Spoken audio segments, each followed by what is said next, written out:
China is developing systems to attack satellites. China-based trio face U.S. sanctions for washing North Korean cyber loot.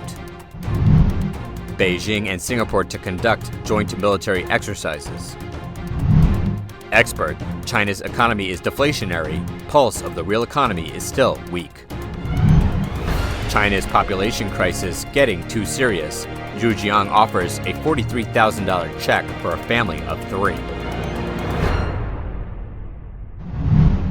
According to secret Pentagon documents, China would set up cyber systems to disable U.S. satellites in war scenarios. This information leak comes from files released by a member of the Air National Guard, which caused a national scandal in the United States. In those files is a document detailing China's plans to attack U.S. satellites. The Chinese Communist Party, or CCP, would likely develop cyber attack capabilities, threatening Western satellites. The document says the intelligence community notes that China is developing cyber attack capabilities to deny, exploit, and hijack satellite links and networks as part of its strategy to control information, which it considers a critical domain of warfare. Although the document is classified as secret and a particular intelligence file, disclosure is prohibited, but the information was leaked to the media.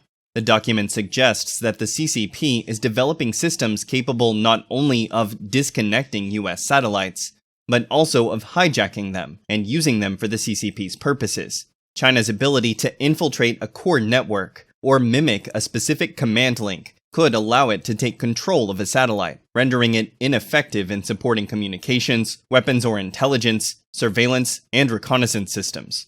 As published by the Financial Times, the leaked CIA report revealed that the US considers China's pursuit of developing capabilities to deny, exploit, or hijack enemy satellites to be an essential part of its goal of controlling information.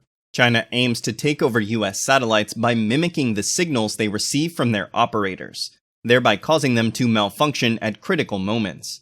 General Chance Saltzman, commander of the US Space Force, said, China continues to invest aggressively in technology aimed at disrupting, degrading, and destroying our space capabilities. Speaking to the Washington Post in December 2021, General David Thompson, First Deputy Chief of Space Operations for the U.S. Space Force, said the CCP was launching attacks against U.S. space infrastructure every day. During these attacks, cyber systems and satellites are down. And for the US, this is a test of China in the event of a war against the country. Washington is imposing sanctions against 3 Chinese citizens for assisting North Korea's illicit financial and cyber activities. According to a US Treasury statement on April 24th, the 3 include Wu Huihui from an unspecified China location, Sim Hyun-sop in Liaoning Province, and Cheng Hung-man from Hong Kong. The 3 are accused of laundering stolen virtual currency on behalf of the infamous heist by the North Korean state-sponsored Lazarus Group. The Treasury said the funds go to the Democratic People's Republic of Korea, or DPRK. Wu allegedly helped convert the embezzled digital funds, whereas Chung assisted him in exchanging the virtual currency. The transactions laundered amount to millions of dollars. Sim is an official representative at sanctioned Korea Kwangsong Banking, or KKB. The statement said he reportedly receives funds from fraudulent IT work done by North Koreans overseas, and instructs traders like Wu and Chung to transfer payments to front companies with the stolen virtual currency. Front companies will then use fiat currency to purchase goods, such as tobacco and communications devices, for the North Korean regime. The US sanctions freeze any US property belonging to the 3 individuals, and make those transacting with them liable to sanctions. U.S. Treasury Undersecretary for Terrorism and Financial Intelligence, Brian Nelson, noted that the measures came as North Korea has launched 3 intercontinental ballistic missiles so far this year.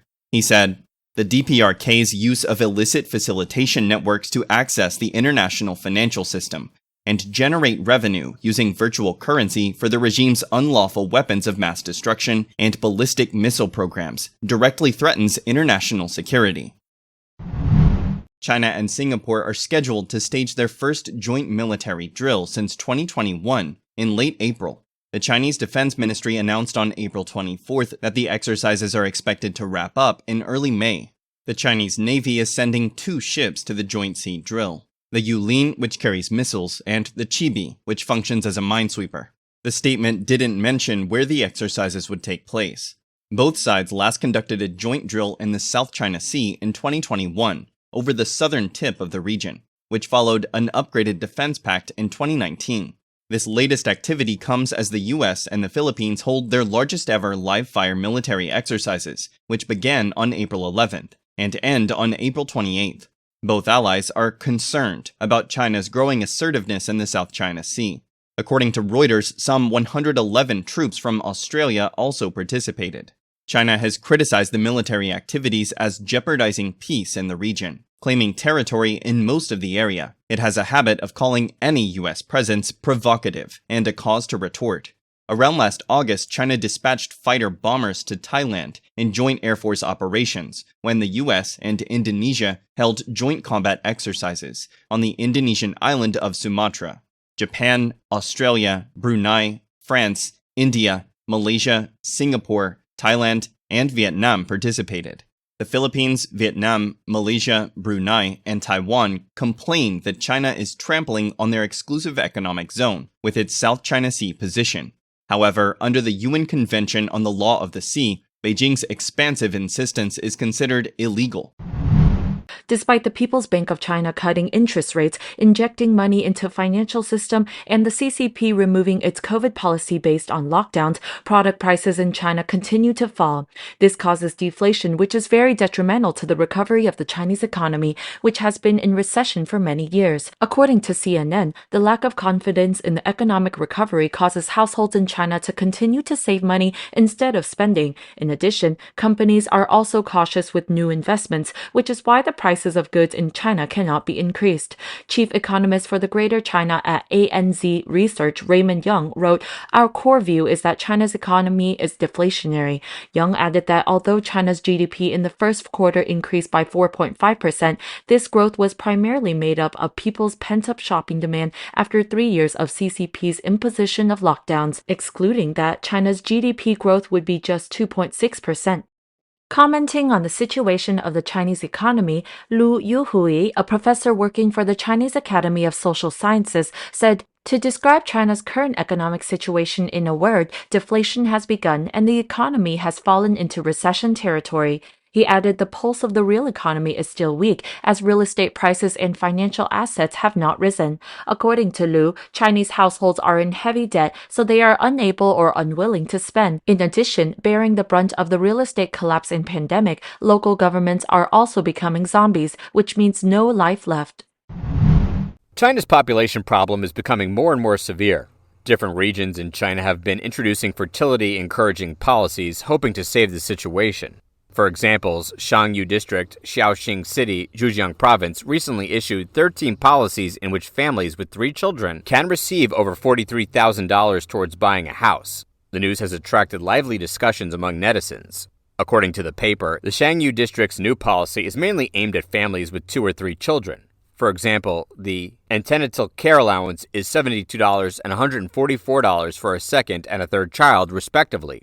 Monthly consumption vouchers worth $43 and $72 will be issued to women giving birth to a second and third child until the child is 3 years old. When the child is under 3, based on 20% of Shangyu District's disposable income per capita in the previous year, mothers of 3 will receive a living allowance. Regarding housing security, 3-child families who do not own a house but currently own a commercial house with an area of no more than 30 square meters will be granted over $43,000 when buying a new commercial house. The Provident Fund loan limit for 3-child families is allowed to increase by 30%. 2-child and 3-child families are given priority to rent houses with compensation. The rent for 2-child families is determined at 70% of the market price, and that of 3-child families and above is 60%. Regarding education, Shangyu District will waive 50% of childcare fees for 3 children attending kindergarten. However, netizens basically don't accept these measures. Wang Zhejiang cited some comments as follows. "Useless, as mothers with 2 or 3 children can't go to work. The policy can't even work for the rich since they don't care, nor can the poor afford it. Don't be greedy for small bargains. There are often traps behind them. It's like spending tens of millions of dollars for a 72-cent voucher for buying Rolls-Royce. This subsidy is not enough to buy powdered milk, let alone studying and medical fees later on. All of them are numbers, not real money. They're trying hard to plant new chives.